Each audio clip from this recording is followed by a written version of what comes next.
Good morning. I hope you can all hear me clearly. A warm welcome and thank you very much for actually joining us today. We don't have a very good weather in Istanbul today. The title of our session is Cultural Heritage, Memory and Property. My name is Ayfer Bartu Candan. I'll be the chair of this panel session. In this panel, we will have 4 panelists. Some panelists will deliver their presentations in English, some others will present in Turkish, but I will do the introduction in Turkish. Our first speaker will be Melis Cankara. She's an architect and architectural historian. She conducts her studies as an independent researcher in Izmir. She worked as an architect in various offices. Her studies focus on Crete, Smyrna, migration, population exchange between Greece and Turkey, spatial continuity, migration, 20th century architecture, and design archives. So her research lies at the intersection of those different disciplines. And she's also one of the contributor of Manifold magazine, and she's currently on the editorial board of Manifold, a magazine that we all follow very closely.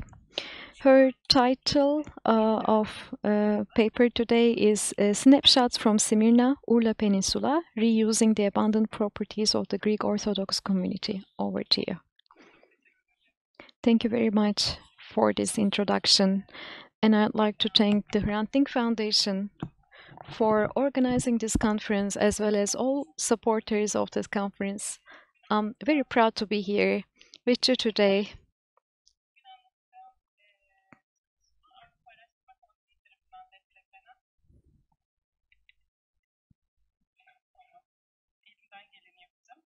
I'll do my best.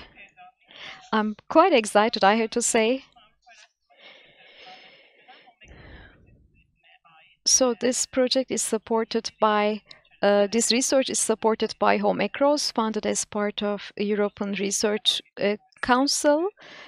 The project is still going on. It's a collaboration between Izmir and Athens. Calliope is the one that manages the project. So with the signing of the Treaty of Lausanne, signed between Turkey and Greece, the population had to leave behind a significant amount of building stock. And according to the terms of the agreement, these properties were traded for one another based on their economic values. And although the manner in which the exchange occurred, its legal dimension and the difficulties encountered by the exchanges has not been addressed by many studies, but there is also the issue of spatial effects which also deserve our attention. Therefore, this research deals with how this building stock was transformed, especially with a particular focus on the Urla Peninsula in Smyrna. And the research derives mostly from the archives of the Turkish present archives, state archives, as well as the Asia Minor Studies Center in Athens, and also my field work in 21-23.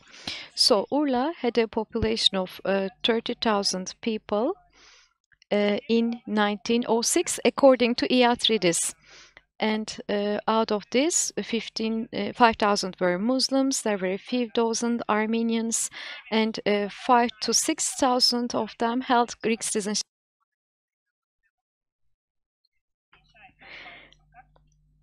And Greeks and Muslims lived in 2 separate neighborhoods. And there were also offices of dried grape seeds. They were mostly located on Zafer Street, which was a major street, and on that street where the buildings belonged to the Constantinidis family. Here, on this screen, you can see the Urla Peninsula and the street, Zafer Street, marked. So these three buildings belong to Constantinides family. They were one of the leading grape merchants from Urla.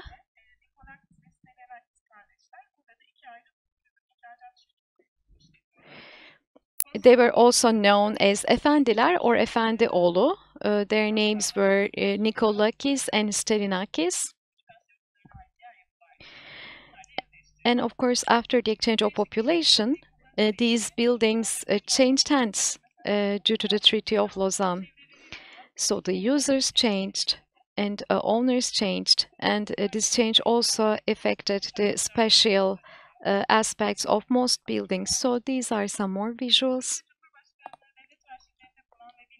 According to the documents in the state archives of the presidency, we can examine a case filed against the Republican People's Party CHP in 1941. So this is the case. The owner of this three-story building in the middle, after the population exchange, Salih Özelmas. He was one of the Florina exchangees.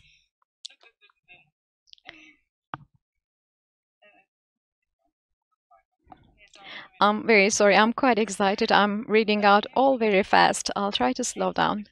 So, according to this document, the single-story building on the far left is the Urla Community Center. This is a community center that belonged to the Republican People's Party. And after Constantinides family left Urla, the ownership of this building passed to State Treasury. And also for a short period, it was also used as Zabitan dormitory or an army house. So half of the cost of the building was covered by the party budget and the other half was covered by the support of Hüseyin Avni Başkar, the former chairman of CHP. Community centers or people houses of CHP, they were first established in 1932. They were among the important activities of the single party period. And according to Kemal Karpat, the community centers served both for cultural and political purposes. So according to Karpat, the political aim of these centers was to instill Turkish nationalism and republicanism in rural areas.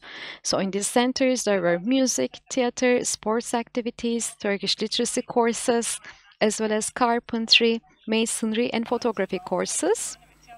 There were gardens, balconies, libraries, and theater halls.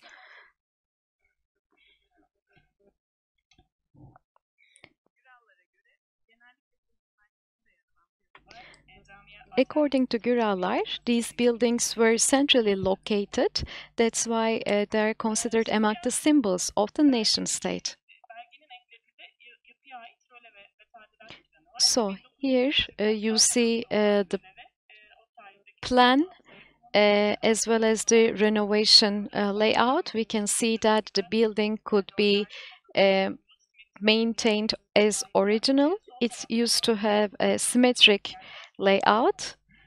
And on my left, there's this layout with the red mark. So this is a significant intervention through renovation. So they added additional units. I believe they have not ultimately moved forward with this renovation because it had because they had budget constraints, and I also want to believe that as an architect, the architects would not really apply it. And later in 1944, there is an extension to the building that was used as a whole stage and dressing rooms. So the plan proposed in 1944 was implemented with some amendments. And according to a report prepared by architect Cavit Tamkam, an additional building was added. The section next to the newly built hall was converted into a buffet. Unfortunately, the use of this building as a theater did not last long because as the Democratic Party came to power in 1946 and with the transition to multi-party regime, it also brought the end of community centers. And all their properties were transferred to state treasury. Here we should remember Necati Cumalı, who is a Florina exchanger himself. He's a prominent writer. So together with Necati Cumalı as well as Besim Uysal and architect Sedef Tunça, in their works, they very often talked about this Urla Community Center. We also see that from the records of Ministry of Health and Social Assistance that this place was also used as a local clinic, and later it was transferred from the Ministry of Health to Ministry of Culture and Tourism in 2007, and it was ultimately restored in 2018 to 2020, and it was opened as Urla District Public Library. And this is yet another example, Güzel Bahçe in Kilizman village. So its name was changed to Güzel Bahçe. According to Nikos Milioris, the source of the Christian population in the region between the end of the 18th century and the first quarter of the 19th century, those people were migrating from Naxos and Paros Islands, as well as from Çeşme Peninsula. So here you see the upper and lower neighborhoods, and there are 3 villages. So the lower neighborhood is where Muslims lived. Rooms or Greek Orthodox, they initially lived here along with Muslims, but as their population increased, they built the Çelebi district, the present-day Çelebi district.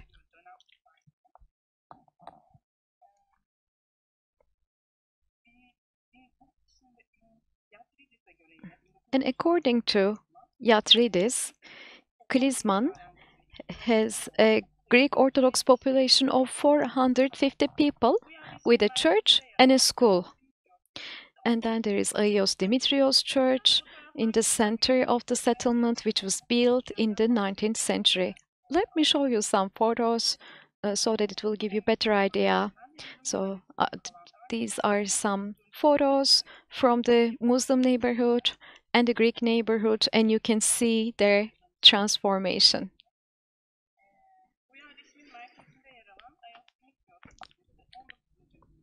And then Agios Dimitrios Church was built in the 19th century. Based on a news article in the newspaper Nea Simirni, Miliori states that the church was built in 1855. And actually, he also tells about 2 stories about the construction of the church. According to one account, Muslims demolished the church walls, which the Greeks would build during the day, and they would do it every night. But one night when Muslims arrive to the Greek neighborhood, they see that the church was surrounded by very thick stone walls. And then there is a second narrative, and Saint Dimitros, who appeared in a Muslim's dream, told them to stop destroying the church, and after a while, Muslims stopped preventing the construction of the church. Here on this slide, you see some other visuals. Engin Berber and Serhan Kemal Saygı clearly state the location of the land of the church, where the church was located, but they cannot actually tell if the church could survive to the present day. And here you see a photo of the church from 1952.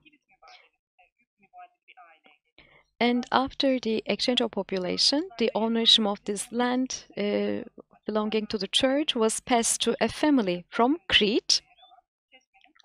Here you see the ruins of the fountain I could easily figure out that those were the stone walls.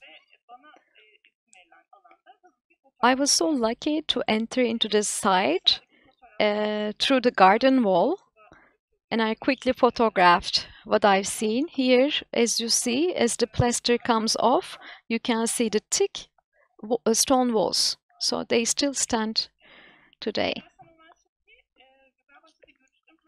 Everyone I actually met in Güzelbahçe said that there was a church here, so they knew that there was a church here on this site, but no one really commented on why and how it was demolished.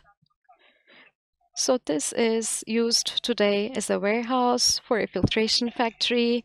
Its roof covering has been replaced. Its wooden bell tower demolished. Window openings closed and exteriors plastered. So these are some rooms for the priests and the teachers, but they were again demolished. But this is the fountain that still stands today. And in a map dating to 1925, we understand that this area is actually within the garden walls of the church. So this is the layout. And there is a cemetery right here.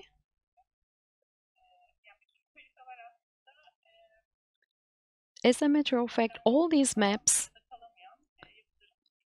show us the traces of the buildings that could either survive or not survive from the Greeks. And this is a third example, Seferi Hisar. And according to Mihail Notara, and by quoting Mihail Notara, Kontaras states that there were 10,000 inhabitants of the town in 1921, and they, according to Kontaras, more than 2,000 of them were Greek Orthodox and the rest were Muslims, and they used to live together. And there was a square that divided, or rather united, these two separate neighborhoods. This is yet another map that I prepared myself during the field work. So these areas marked in blue, this is where Greek Orthodox were predominantly living, and the rest, mostly the lower neighborhood or lower district, was where Muslims lived. And here there are talks about or references to Taxiarchis Church. And I could easily locate this Taxiarchis Church thanks to the interviews made by Center for Asia Minor Studies. According to Manolik Kolia,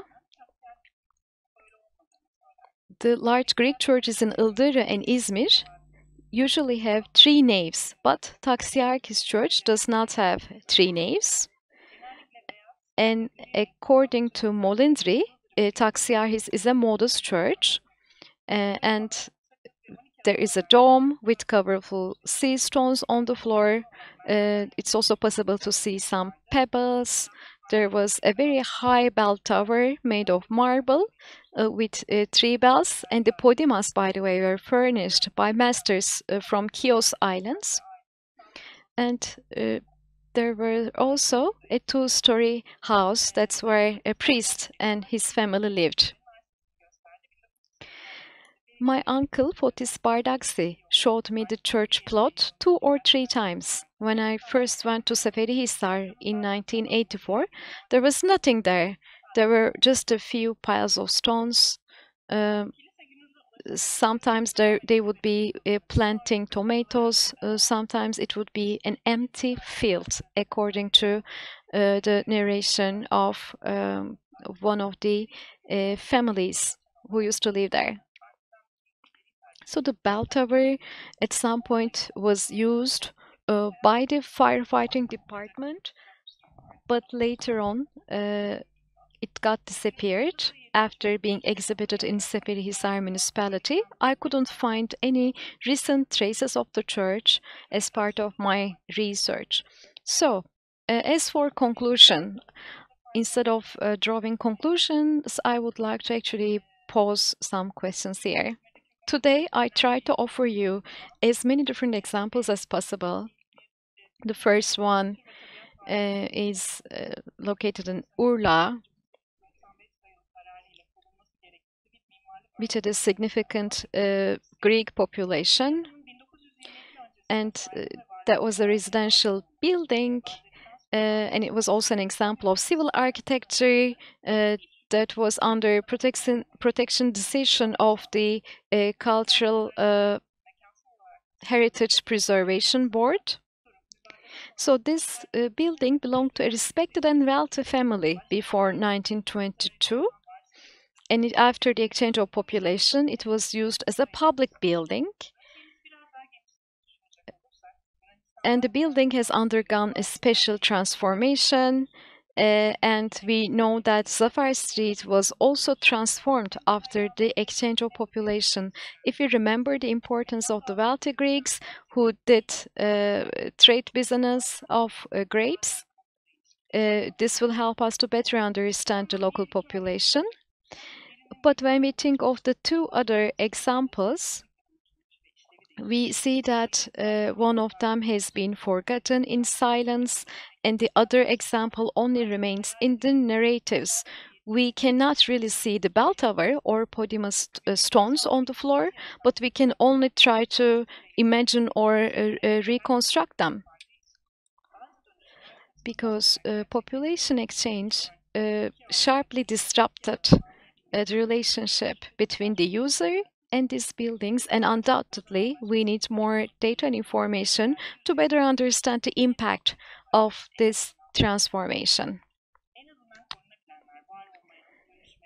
So these examples I presented you today, of course, they changed hands due to the Treaty of Lausanne based on their economic value. But at this conjuncture, perhaps we should redefine the term ownership, and perhaps we should review our distance from this concept, or we should question who actually owned the public spaces or the bazaar areas where people would encounter and do trade with one another. Who was the owner of all these public spaces? Can we explain all these special transformations with the concept of property? And how can we address the special consequences of population exchange after 100 years? And who all these consequences affect? Only those who left? Only newcomers who replaced them?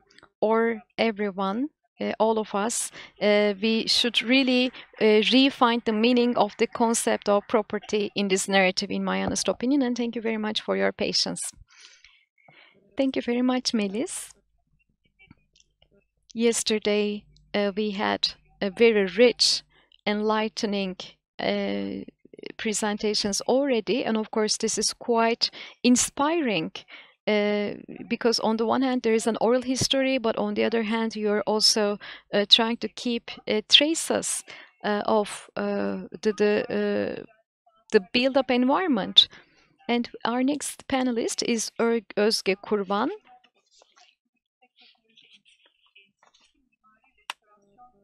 She received her bachelor's degree in architecture from Mimar Sinan Fine Arts University, and her thesis was titled Rural Heritage in Excluded Geographies from Ahkis to Çevrecik, a village of Bitlis.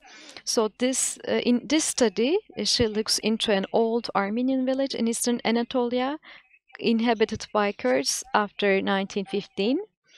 This study was both a documentation of the vernacular architecture of the settlement, but it also offers a critique of the discourse of the Turkish house in architectural historiography. She also visited Armenia and its villages as part of her research with the Hrant Dink Foundation Turkey-Armenia Travel Grant. Currently, she is doing her PhD in architectural history at ISTEC, and she will tell us about rural heritage of Armenians through collective memory, a case study in Hizan, Bitlis. Açıldı mı? Tamam. Merhaba herkese. Bir saniye. Good morning, everyone.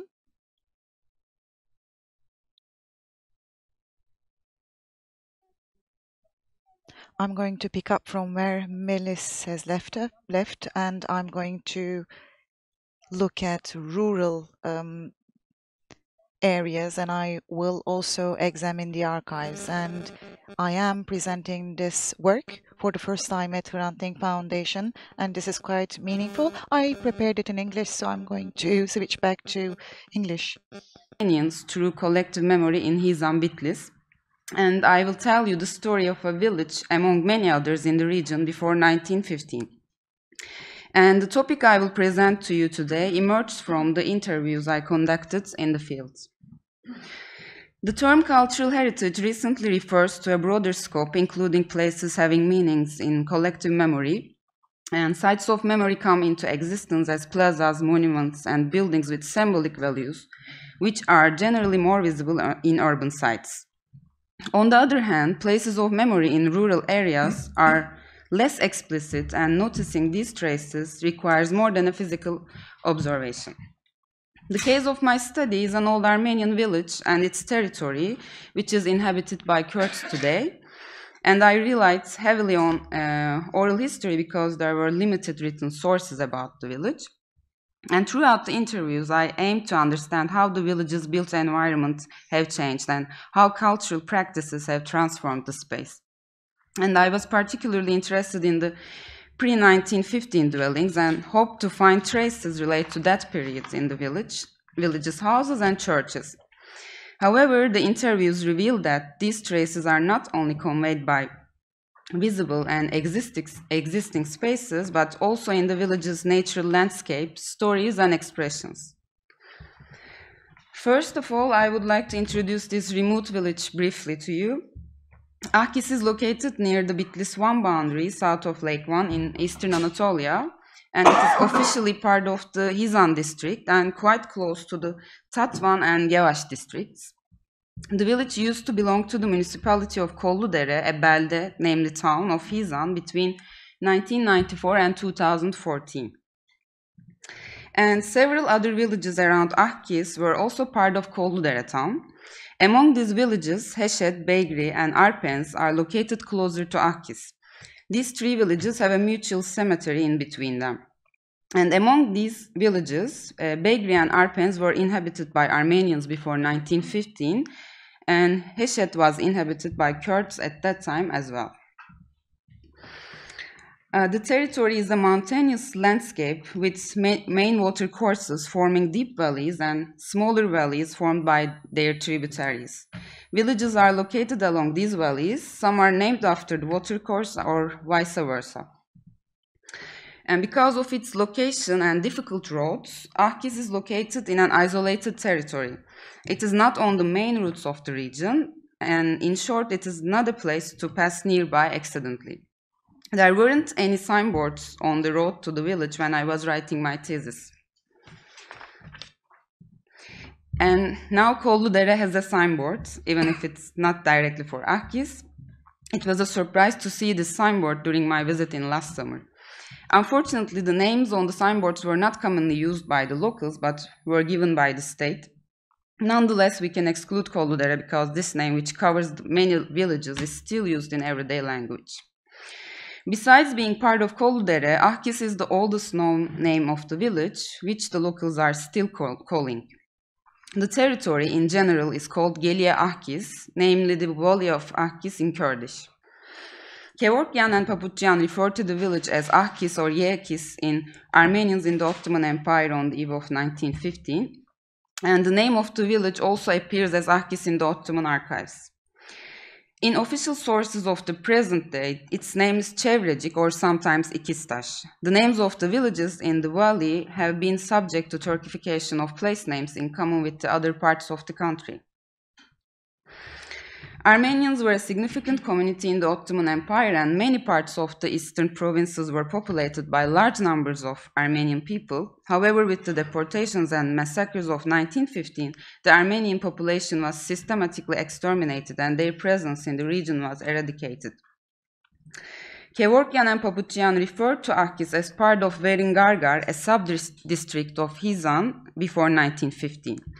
There were 56 dwellings and 400 Armenian people were living in the village, according to the population census of the Armenian Patriarchate between 1913 and 1915. Also, it had 2 churches and 1 school. One of the churches still stands, and the other's existence is controversial. I will address this later in the presentation. And I didn't observe any trace of the mentioned school during the field survey. The gravestones in various parts of the village tells us how far back the history of the village goes. The oldest gravestone is dated 1451, which is now used as a stair step of a house. There are also gravestones from various centuries between the 16th and 20th centuries with inscriptions in Armenian. The narratives of the interviewees about the period of the Armenian genocide I collected were second-hand stories. According to the interviews, the existence of Armenians died out after the tragic events in 1915, and with the Ferman, namely edict of the government, Armenians of this region become kafle. They were dragged on a journey which they did not know where it would end. Firstly, adult males were gone. Soon afterward, rest of the Armenians, children, women, and elders were evacuated from the region in groups by Ottoman soldiers and Kurdish militia under their command. Akis was evacuated, and houses and other buildings, partially or completely, were made unusable. Between 1925 and 1935, a few families from the neighboring villages Os and Kunduz migrated to Akis. For the first few years, nobody entered their houses or barns in case they would come back. However, they were convinced after some time and started to appropriate their properties. They settled the houses inherited from Armenians. Fast-forwarding history a bit, it is notable that the Kurds who settled in the village faced a new situation of forced displacement due to the conflict in the region almost 70 years after, and some of the houses were once again made unusable as they were burned by governmental forces in the 1990s, when forced migration of villagers happened in eastern and southeastern Turkey. Between 1994 and 2000, there was a significant decline in the village's population, and a substantial part of the villagers migrated to Bağcılar in Istanbul. In the 2000s, some of the villagers returned to Akis. Since then, new houses in reinforced concrete started to be constructed. The silhouette of the village changed a lot since then. In most conversations, people call Akis Little Bağcılar because of its new appearance. In this part, I will present different types of traces referring to the pre-1915 period in the territory, and some of them could be noticed through physical observation, and some could only be discerned with the guidance of the narratives. I try to trace Armenians' heritage not only in Akis but also in its territory, and try to include the churches and houses in my research which I could access in the valley. I visited 10 villages and came across 12 churches, at least their ruins. These churches have similar architectural characteristics. They are all small-scale worship places, usually smaller than the houses. These small buildings, or at least their ruins, still stand as concrete evidence of the Armenians in the region, and most churches are used as haylofts. These are the photos of the churches I visited in the territory. This is the church in Akis. One of the villagers is the owner of the church, and it was registered by One Board of Protection of Cultural Property in 2015. And even though it is not a very well preserved building, being used as a hayloft enabled the church to survive.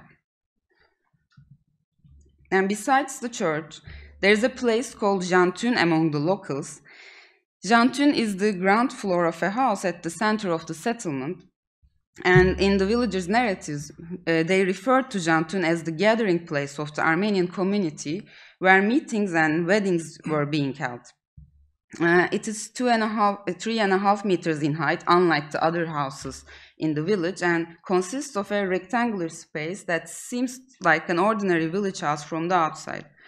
But it has a protruding niche-like space on the east side,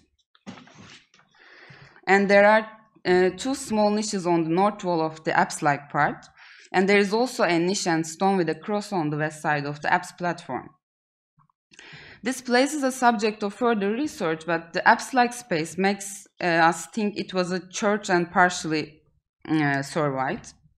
On the other hand, this place evokes the special worship spaces of Armenian village life before 1914 as part of inhabited or ruined houses referred to by Matosyan and Villa. These places can be in an inhabited house, which is believed to be auspicious, or an abandoned one, which is ancestral. And newlyweds used to come to these places, wish for a happy house after the ceremony in the church. And the similarity of the name Jantun with Jamatun, a part of Armenian churches, is also striking and worthy of further research. Another type of building recalling Armenians is the houses. When viewed from the opposite side, the houses of Akis look like one integrated structure. The village is located on a hill with a steep slope, rising 80 meters from south to north. The settlement pattern, especially the old settlement, consists of juxtaposed dwelling units. Some interviewees attributed the fact that the houses were built so close to each other to the Armenians' need to live next to each other because they felt threatened. Almost all interviewees stated that most of the houses were built on the remains of Armenian houses. They described the ground floors of their houses with the words, built by Armenians. One of the villagers mentions a shelter-like place under his house as follows. Armenians who built this building used to store their food here to use in difficult times and hid here in special cases when they needed to be hidden. It had no stairs, it was entered through a round hole. When it first appeared, there was wheat and oil in it, and after a while our family filled it with earth because it was not being used. Rural areas have various localities associated with some events, stories, or cultural practices by the local people. These places can be recognized cannot be recognized without the help of the narratives. Kışla is that kind of place that has origins in the pre-1915 period. Kışla means barracks in Kurdish, and interviewees referred to it as a military purpose building from the times of Armenians. One of the villagers mentions this place while narrating about the period that he listened to from ancestors as follows. In those days, the Ottoman guardhouse was in the village. There were 10 soldiers and their commander. The guardhouse at first was in the village of Akis. There was an incident and some of the soldiers died. The commander of the guardhouse said that if the guardhouse were in a high place, he would have seen and intervened. Then he decided to move the guardhouse to the place called Kışla. Kışla refers to a large area in the current state where this building is thought to be located, and it is also the place where the Kurds settled when they first came to Akis from the close villages in the 1920s. Today there still exist the ruins of these houses, and Armenians also used to have barns and haylofts in that area before 1915. One of the villagers makes an analogy between Armenians and themselves while explaining this. When our people came from Kunduz, they settled there, Kışla. We built a house on this side, but later we turned it into a hayloft. It was not comfortable to live because it was damp. Our people settled there and then move on as long as they found opportunities. Like the Armenians, we used them as barns and haylofts. Another place related to Armenians is the area of the old cemetery, which is removed after the 1960s by villagers for building houses on it. Today, the place of the cemetery looks like part of the settlement. There are no visible traces. And in their narratives during the interviews, the villagers were unhappy with this. They were ashamed of this situation and stated it was ignorance and disrespecting Armenians. While saying that his father built his house on the Armenians' bones, one of the villagers was sorry and stated that it was not right to do this. He said, There were no Armenian houses above one of the family's houses. Over time, they destroyed the Armenian cemetery by constructing houses, kadins, meaning hayloft, and goose barn on it in time. The church was private property and has not been damaged. It is the property of one of the villagers' grandfather. They used it as a kadin and put their straw there. Otherwise, it would also be destroyed and disappear. The previous examples at least left some physical traces behind them. Unlike the cemetery and kışla, the place called Ashegulu, meaning glu's mill, has no remains, yet it is remembered as well as the other places of memory. In Ahkis, life is embodied around production processes, which are the means of existence of the village, and until recently, most of the products were being used by the villagers. According to the interviews, until the 1990s, wheat and other types of grain were being grown in the fields, and flour was being produced in a common flour mill. There used to be another mill mentioned in the locals' narratives. Ashegulu is the place of that flour mill, which belonged to an Armenian woman called Gulu. Gulu was known for her beauty and diligence. Gulu's mill was located on the pathway from Heshet village to Arpens. The place of Ashegulu is known by most of the locals in common with Kışla. The name of the place refers to a wider area, and it is frequently used in daily life as many fields belong to the villagers around it. There is also a spring near the place where villagers especially to go to get water. Sadly, Glu's story ends with her getting tragically murdered in 1915. Not only some locations and buildings, but also natural elements recall the Armenian inhabitants of the village. There are two big rocks where the slope is getting steeper in the upper parts of the settlement. These rocks refer to an imaginary boundary between the old Armenian settlement and the old Armenian cemetery that no longer exists, now occupied by houses. The lower part of the imaginary line that passes beyond these rocks was the place of Armenians' houses in the narratives of the interviewees. I also came across the gravestones removed from the cemetery as a step of stair as part of a main wall, or sometimes as a stone forming the eaves of a roof. They were used as construction material for the houses after they were removed. Besides, I also encountered a villager who kept one of them as a valuable ancient object. On my third visit to Ahkis, I learned that some of the trees were referred to by locals as from the times of Armenians. These are walnut, pear, and apricot trees in general. Today, husbandry and agricultural activities are still an essential source of livelihood in the village. And walnut is a quite valuable product, and until 10 years ago, it was used for exchange to get other foodstuff or non-food needs. Pears and apricots are dried with other fruits and vegetables on the earth roofs of the houses in the fall. As part of their daily life practices, the villagers were more closely connected with the past of the trees and showed me the places of the old trees one by one. So rural heritage sites present narratives of history through their cultural landscape, and as rural areas do not have an extensive coverage in written sources in most cases, oral history studies come into prominence to fill the gaps of historical background. They are significant to reveal the neglected heritage of the non-hegemonic groups. In a world of nation-states where heritage serves to reinforce national identities and suppress the identity of minorities or less powerful groups, these narratives become much more significant in revealing the silenced past of the voiceless geographies. I would like to conclude my presentation with an anecdote from Ahkis. One of the days I was doing field work, I came across a group of soldiers from the Gendarmerie Station Command. When I told one of them, who I later learned was the commander of the station, that I was doing research on the village, he said, "What are you researching about these stones? They are just stones, stones everywhere." In this presentation, I tried to convey a micro-narrative of the past through stones, trees, and stories, showing us a stone is not only a stone, contrary to what commander said.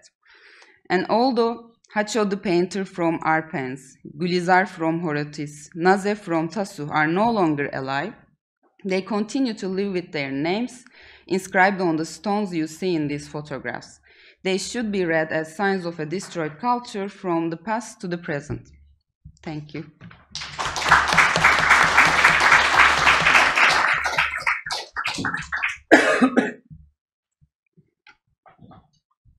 Teşekkürler. Thank you very much. Özge, Kurban, this was really interesting. Anyone who has done field work appreciates how difficult this is, how challenging all of this work is. That is why we would like to thank you very much for this account. Next up, we have Ümit Kılınç, who completed his degree in 1999 in Turkey. In 2003, completed his postgrad in France, and between 2008 and 2012, he served at the European Court of Human Rights as a specialist. Right after his post at the European Court of Human Rights between 2012 and 2013, he taught at Réunion University in France, and since 2003, he has been a registered lawyer at Strasbourg Bar Association, and at the same time, he teaches at Strasbourg University School of Law. He teaches, continues to teach in that capacity, and he will be talking about the unsatisfactory position of the European Court on the restitution of property belonging to religious minorities in Turkey. So unsatisfactory, is in parentheses. So let's hear what he means by that. Hello. First of all, I'd like to thank the Hrant Dink Foundation for extending an invitation to us. Yesterday, we were in Hakkari, we were in Antakya, and today we were in Izmir, and we talked about Hizan as well. And I'm going to take you to Strasbourg now, which is much less interesting, but and also I haven't done any field work, but I have some knowledge about case law, and I will deliver this in Turkish. They asked me whether I would do it in Turkish or Kurdish. I said Turkish or English, and I said, why not Kurdish? But that wasn't possible. So here's me doing this in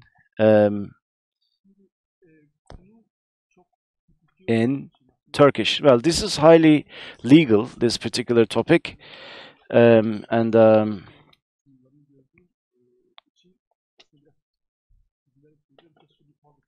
and I wish I had prepared a PowerPoint presentation, but us lawyers, we like to talk, and we don't really like to show people's slides, so I'm just here to talk, basically. Now, about religious minorities, about their property, when there are legal conflicts, this falls within the realm of many different disciplines, such as civil code and administrative law, international law, and also individual applications, and constitutional law as well, now that individual applications are possible in Turkey. And this doesn't pertain to Turkish law only, but also Ottoman law, because at the end of the day, when we talk about properties of minorities in Turkey, we also need to go back to the Ottoman days. So we shouldn't be knowledgeable about the Turkish law, but also the Ottoman law and the millet system. We need to be knowledgeable about these, and that is why, when there is a conflict about an immovable belonging to the Jews in Turkey. One of our academic friends, he gave a talk entitled "From Ottoman Empire to Strasbourg," and it makes sense, really. During the Republic, obviously, the Lausanne Treaty was used to regulate affairs when it comes to the minorities. And yes, we had detailed accounts yesterday about the Lausanne Treaty, and also we have the law on foundations, and there were many cases brought to the European Court of Human Rights. And as far as I can see, these immovables, confiscation of these immovables, these properties, are actually based on the 36th declaration most of the time. That's also something that you see along the way. when it comes to the properties of minorities, never ever did we have a satisfactory stance from the Turkish judiciary, and many writers and authors, people interested in doctrine, talk about three eras within the Republican period. That is, you have the period from Lausanne till 74, and this first period is actually a period where Turkey adhered to the Lausanne Treaty when it comes to the properties of the minorities. And in 74, as you know, the Court of Cassation made a judgment, and that was quite a watershed moment. It was in line with the Cyprus issue, and after 74, in a systematic fashion, minorities' properties were confiscated, and between 74 and year 2000, I think this was the most awful period. And then little by little, in line with the judgments of the European Court of Human Rights and Turkey's EU accession bid, there was an improvement, albeit up to a certain extent, and this is what we call the third period.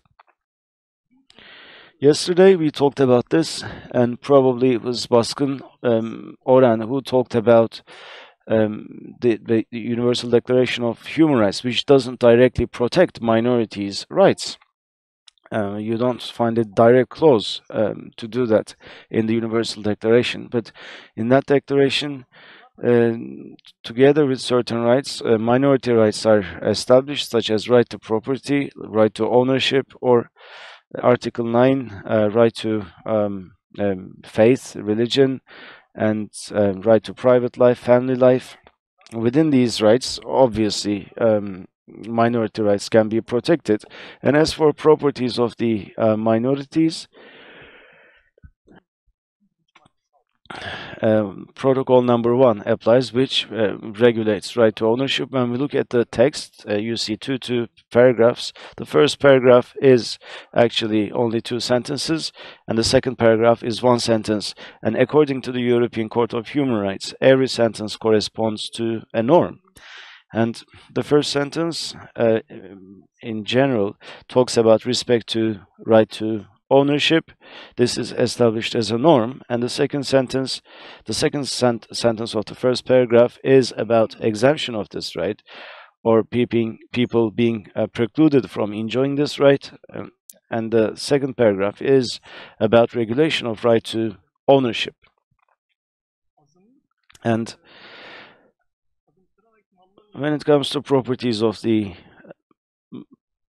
minorities, and when it comes to court cases about these, either the first norm or the second norm is taken into account. Let's say you have an immovable property, you have a title deed, you have an official document, and then the second norm will apply. You cannot be precluded from enjoying that right. And if you do not have an official document, if your case is based on expert reports or witness testimonies, then these conflicts are dealt with within the first norm, respect to right to ownership. Now, my presentation will be focusing on what European Court of Human Rights thinks about this and says about this. Actually, the European Court, has a very positive stance about this. And first of all, I will tell you how the court makes a judgment of a violation, under what conditions. The court says that there's a violation of the convention, and after this is sort of ascertained, what's the next step? Restitution or compensation or renewal of the judicial process. Basically, this is what I'm going to be focusing on right now. Now, in terms of compatibility with the convention, the court has a 3-tier approach. First of all, you look at whether the intervention was regulated by law, and if it is regulated by law, then you move on to the second step, which is whether there's a public good in the intervention of the to the right to ownership. If there's a public good, then you move on to the third step, which is proportionality, whether there was proportionality in the intervention that was introduced.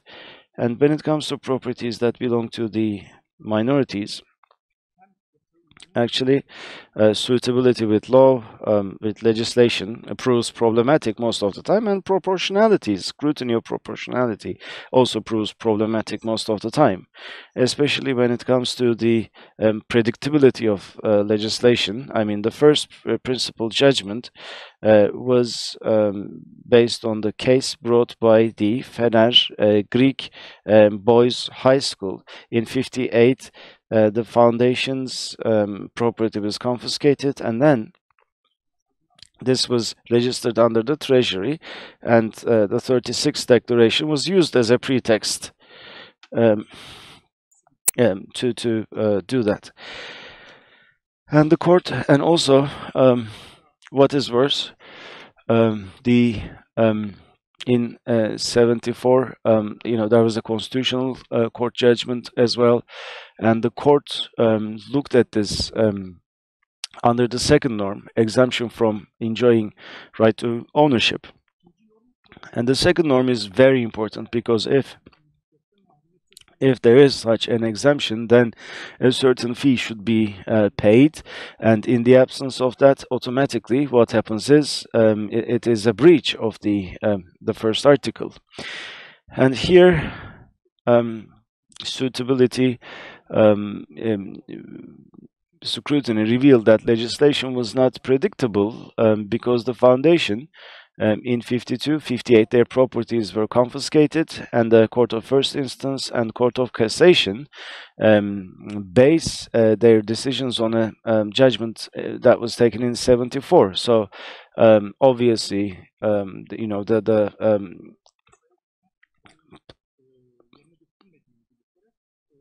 foundation could not have known about the 74 decision back in the 50s, and we can see the same thing in other judgments. Bozcaada Tenedos church, a church located there, brought a case to the court, and again the court said that this was not acceptable, not predictable.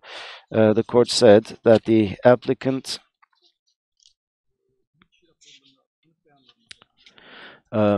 provided enough witness reports, and that there was a violation. Now, the 36th declaration we see quite often in these court cases, and this declaration interprets this, the court interprets this in favor of the applicants, i.e. minority foundations. In certain court cases, the declaration was used in this way, and sometimes the fact that there was no notification was also seen as proof that the applicant was the owner. Yedi Kapı Surp Pırgiç Hospital Foundation, Samatya Surp Kavak Armenian School and Hospital, in all these court cases we see this happening. In these cases, 36 declaration, in addition to that declaration, of course, 74 Court of Cassation is also seen. I don't know if you have read that decision, but it is quite fascistic in its nature, in its approach of the matter. Now, very recently, there was a court case that pertained to Jews in Turkey. Again, the court said that the Jewish minority, about the confiscation of their goods, there was this judgment of the European Court of Human Rights, and the court actually looked into the millet system in the Ottoman Empire. The applicant was the chief rabbi's office in Izmir,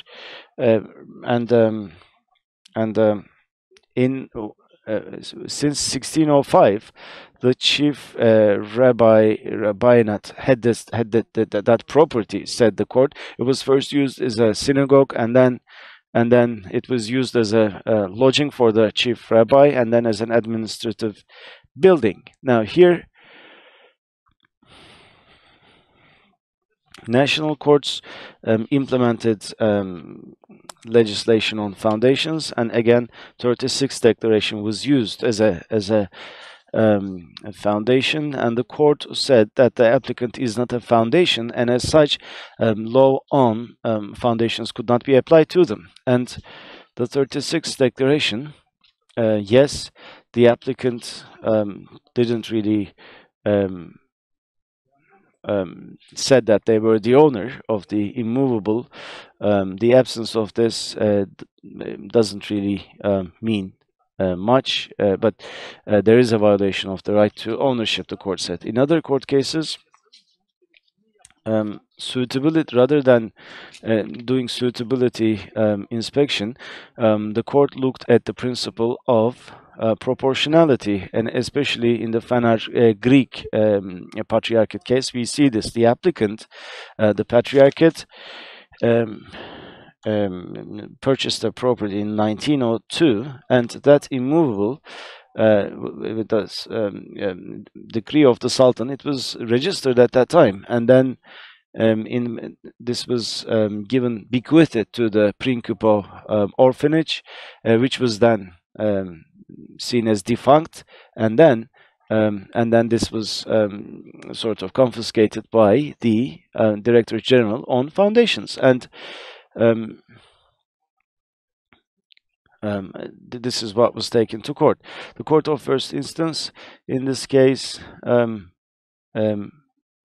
said that the applicant could not be the owner, and the property is to be managed by the Director General of Foundations and registered under them, said the court of first instance in Turkey, whereas the Court of Human Rights recognized the ownership rights of the applicant, and that they said that there was a Sultan's decree on this, and the confiscation of this property should be seen under the second norm, and because there is no fees paid, this is sort of a violation of right to ownership.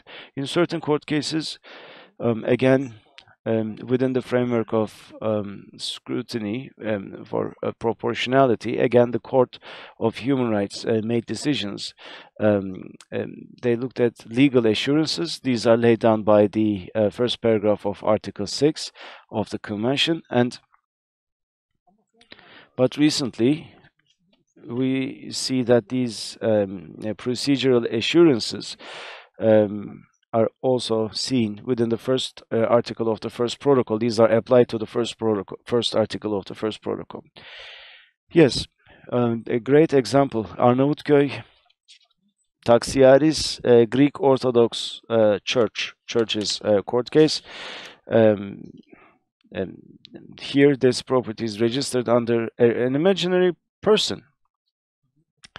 These minority foundations could not register these properties under their name. They would do it under, clergymen's names or a third person's name. And here there was an imaginary person, but the immovable is or was a church, and it was used for liturgical purposes. And then this immovable became a meadows, and it was registered under the state, and the court here said that the applicant could not benefit from procedural assurances based on two reasons, the first of which was as follows. There was an imaginary person, and this was registered under their name, and despite that, there were some problems in the procedure. It was as if the owner was lost, or there was a declaration of absence, and but that was not the case. That's why procedural assurances were not provided, says the court. And very interestingly, this immovable was mentioned within the 36th declaration, but that the judge did not take this into account. And this was also criticized by the European Court of Human Rights, and that is why it was decided that the applicant did not enjoy these privileges. The Mor Gabriel Monastery Foundation, you know, that they also took a case to the court, and there's a graveyard in question that belonged to the Syriac minority. There was a the applicant said that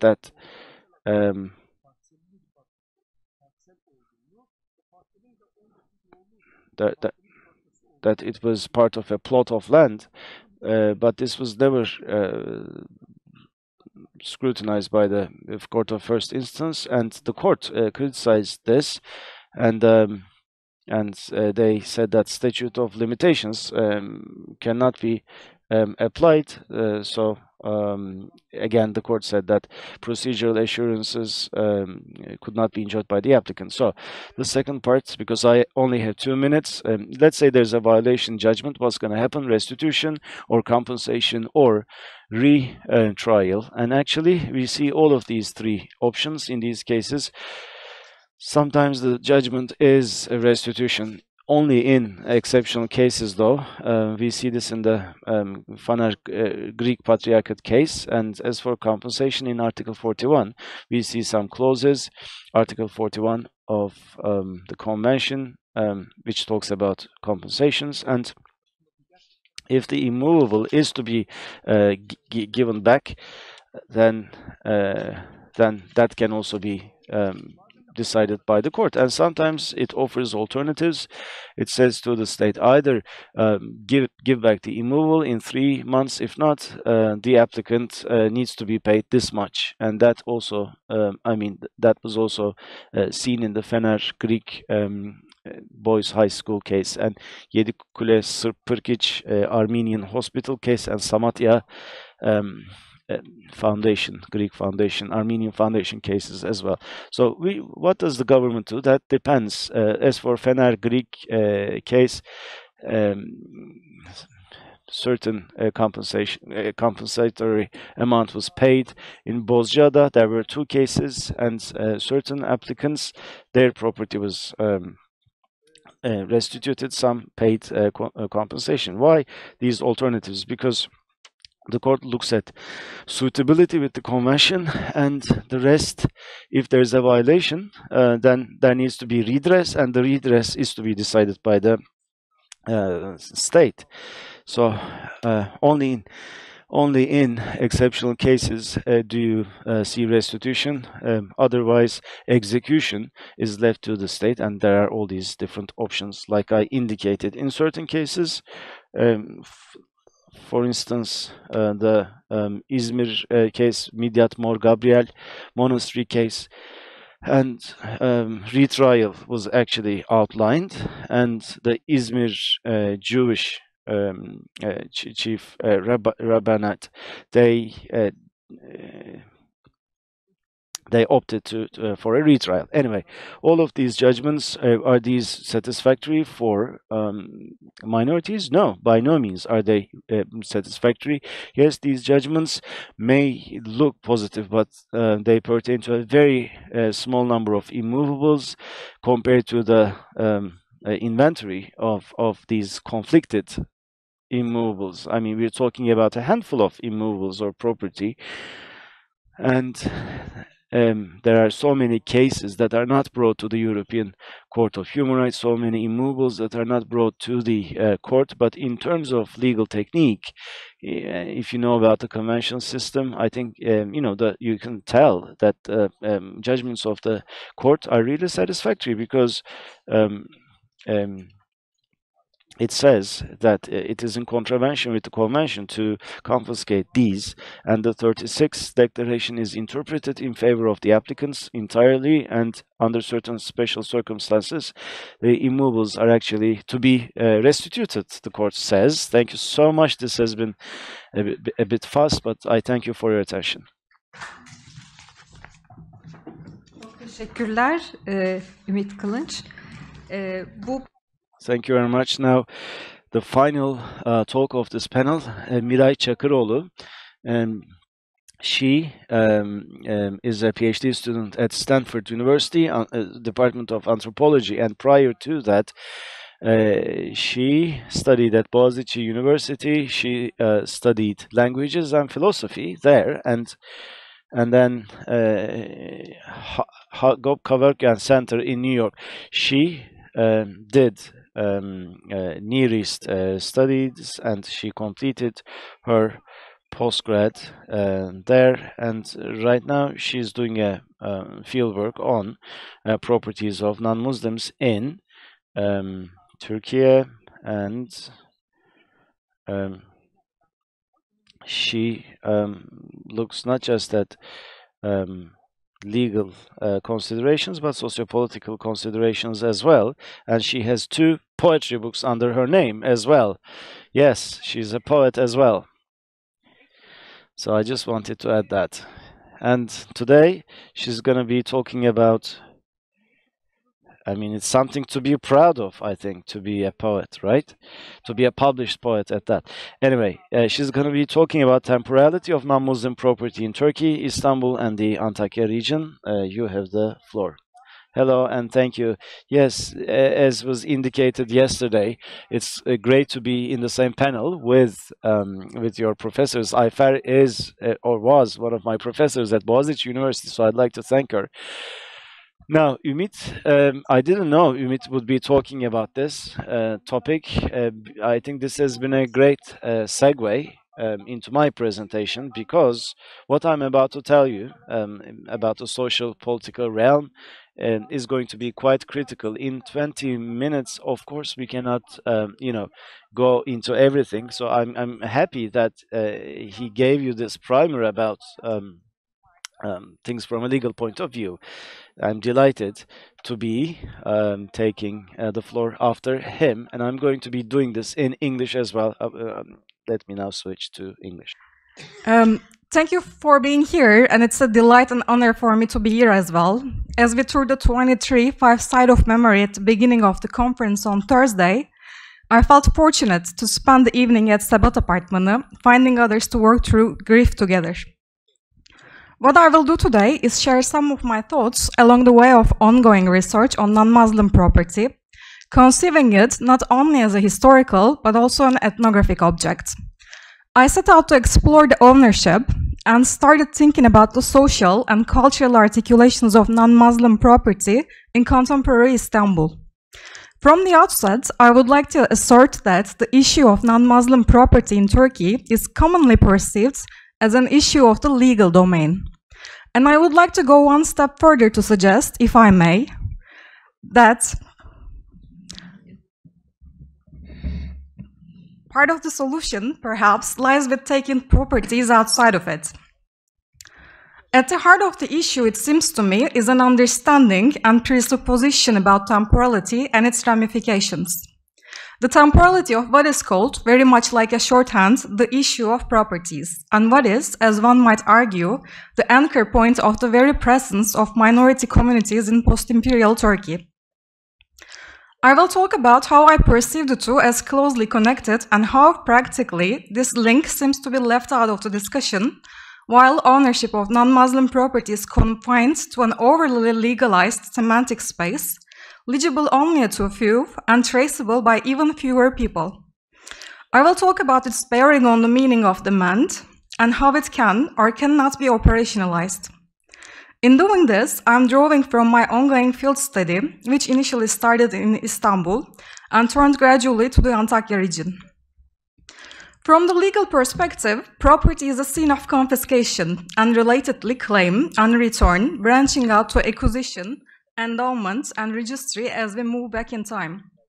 The central claim of my research and the motivation for its undertaking is that an issue that we attribute to a historical moment, frozen in time, the temporality of the transition from an empire to a nation-state, is as contemporary as any other issue that occupies the political agenda today.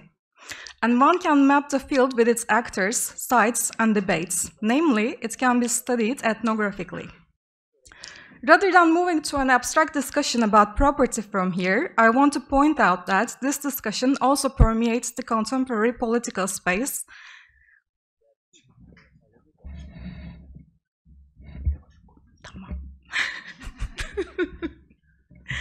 Rather than moving to an abstract discussion about property from here, I want to point out that this discussion also permeates the contemporary political space more than it might appear at first sight. And I would like to evoke the debate of making amends, helalleşme, which dominated the opposition rhetoric of the latest elections of May 2023. Discussions and concerns about properties or their absence from the public view concretely correspond to this rhetoric. The issue of non-Muslim property did come up during the election campaigns. The Justice and Development Party's candidates and current parliamentarian Sevan Sıvacıoğlu referred to it as the status of our schools. George Aslan, the candidate and now a parliamentarian of the People's Equality and Democracy Party, pointed out he would work for the return of the properties. Looking at the discourse of making amends itself obliges us to have a historical outlook when thinking about our collective future. However, despite many discussions about the denotation and the capacity of making amends as a political discourse, it has never been used with reference to non-Muslim property. We are likely to list the dark milestones in one breath: the exchange of populations, the pogrom, the exile. These historical events keep taking new lives, and memory practices remain an invaluable resource for the present. But at the same time, approaching critical historical events from the vantage point of memory inevitably creates a past and a today which is at some distance from it. This year marks the centennial of the Republic. It also marks the centenary of the population exchange. Non-Muslim populations constituted the Republic's root others. The issues inherited from the milieu of the transition, if they seem to be out of the political, they are certainly consolidated in other aspects of our social life. Thus, to understand the political itself, we need to understand what it has been folded into. It may not present itself in overt discourses or practices, yet the past finds other channels of existence. Therefore, I would like to understand the present and future of a problem that has been predominantly viewed in the light of a concern of the past. It's an overarching issue that connects the compartments of Republican history. I focus here only on preliminary insights and discuss the themes that have come up in my conversations with the Rum community in Istanbul and the Arab Orthodox community in Antakya. Let us raise the following question. What are some of the available conceptual tools to discuss non-Muslim rights in Turkey in the centenary of nation-state? Many historical works recently revisited primary sources to look at critical historical events that resulted in non-Muslim decline in our country demographically. One of the main takeaways in these works is that dispossession is not a one-way relationship between the state and its citizens. The processes that shape the world as we know it diffuse from multiple centers. Also, people have addressed the less visible aspects of imperial formations and underlined the continuation of the legacy of state of emergency in other forms. Despite these, the issue of abandoned properties is still commonly limited to a period between the Empire and the Republic.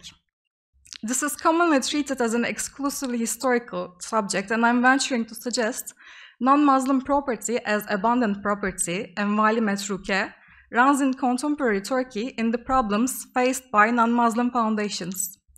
The ownership of immovable properties by institutions established in the imperial context and redefined through legislation in the foundational milieu.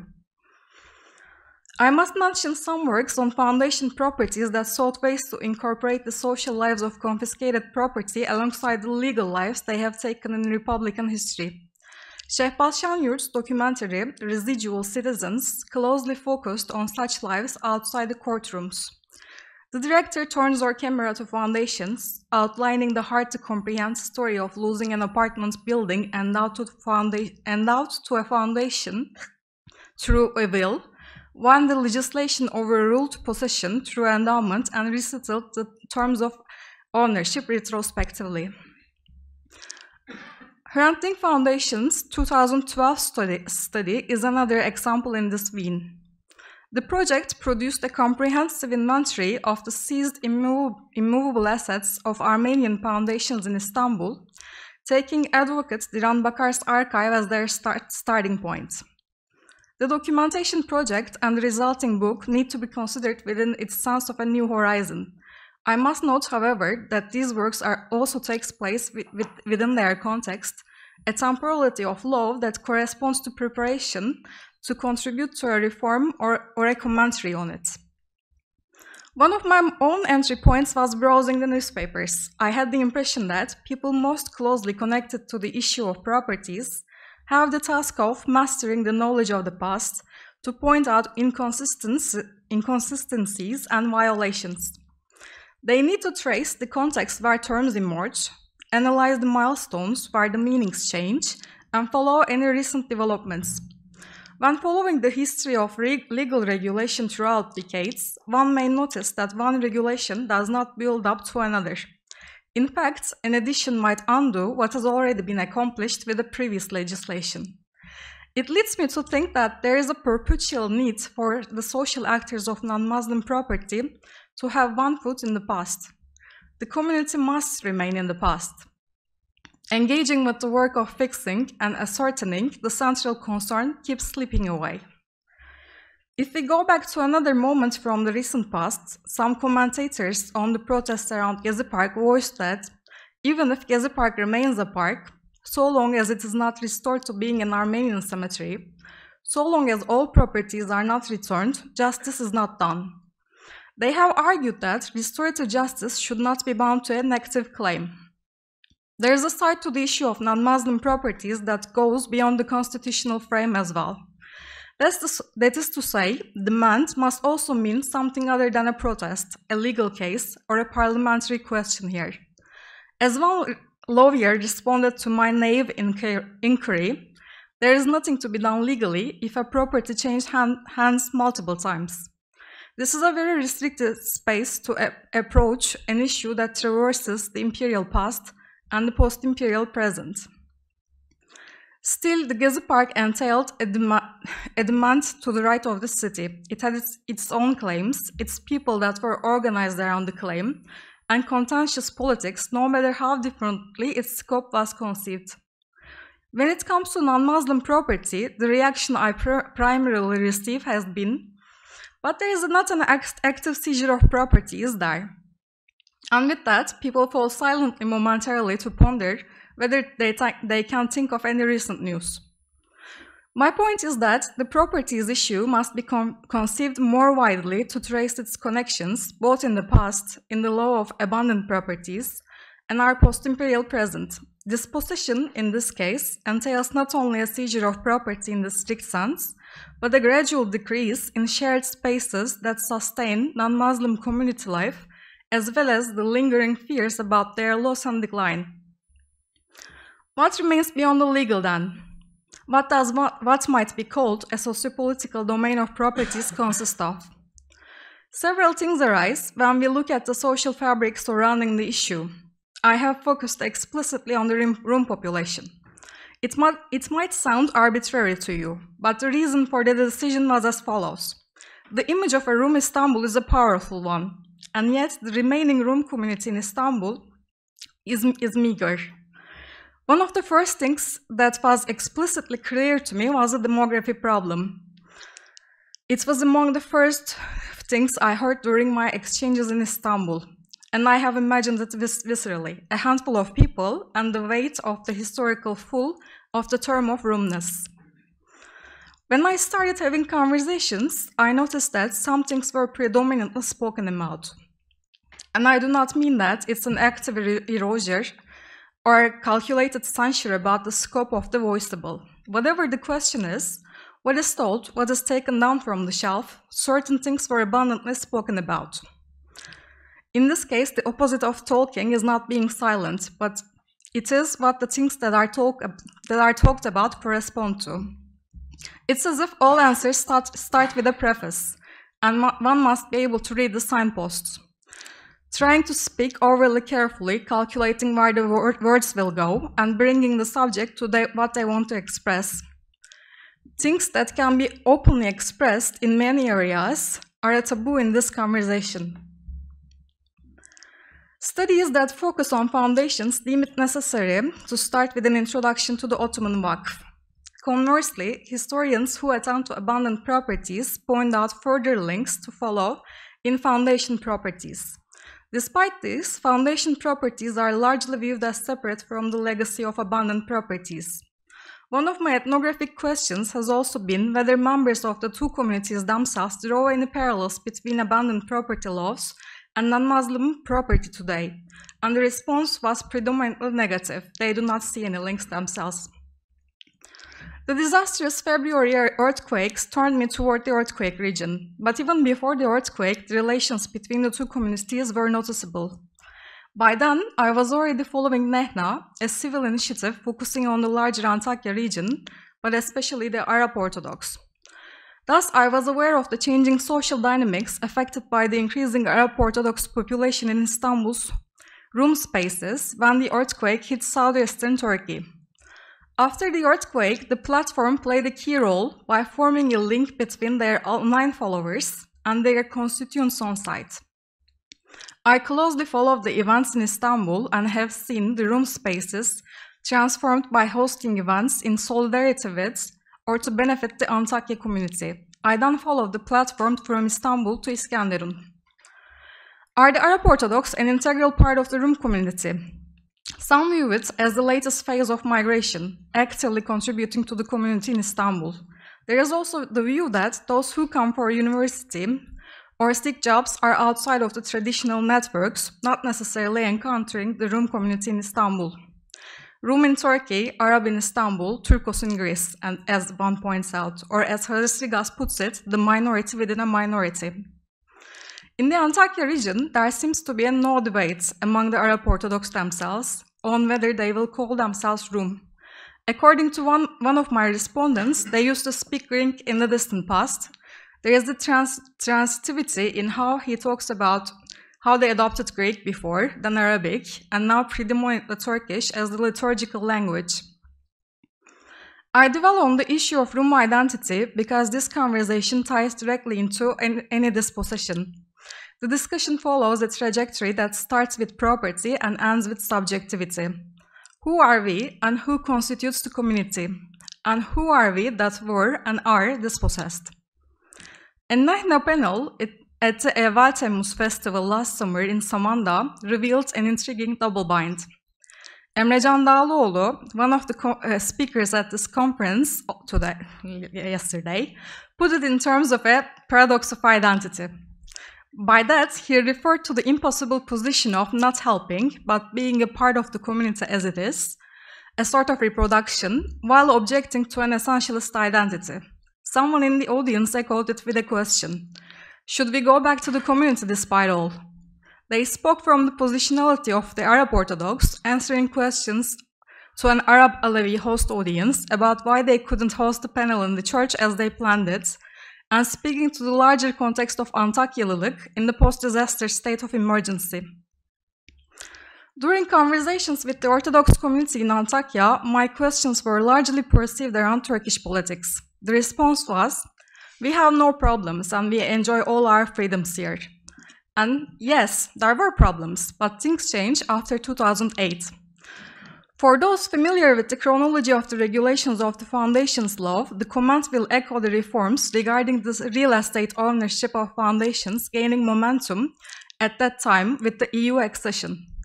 Especially notable is how available to memory the legal reform and its transformative capacity are, despite the limitations of improvement raised at the time by different actors. Beneath the surface of a conversation, however, is another layer where nuanced expression becomes accessible. As I sit down to talk with an Arab Orthodox extended family from Iskenderun, one of my hosts says, "Let me tell you a story." My mind goes to Adriana Cavarero, a philosopher, who centers subjectivity upon narration and talks about a narratable self. Telling someone a story is not the same thing as calling them a name. By telling a story, my interlocutors spare themselves calling this possession a name. And this is how the story goes. Quote, That was when we did not have the right to acquire property. Our priest needed a house. We want to buy him a house. Our point of contact said it should not be a problem, but let us call Ankara just in case. When he called back, he had turned as red as a beetroot. I asked what had happened. He said, as far as he knew, there were no obstacles to their request, but verbally, it was just not permitted. I then asked him, why don't you send us all to Greece already? I would like to end by suggesting demand can be understood in a much more extensive way. I invite that we question what we talk about when discussing non-Muslim property. From there, we might address whether a more comprehensive understanding of property can be articulated. Another point I would like to raise, can non-Muslim property inform the anthropological understanding of empire and post-empire? How does the post-imperial past continue to animate the present social and cultural formations?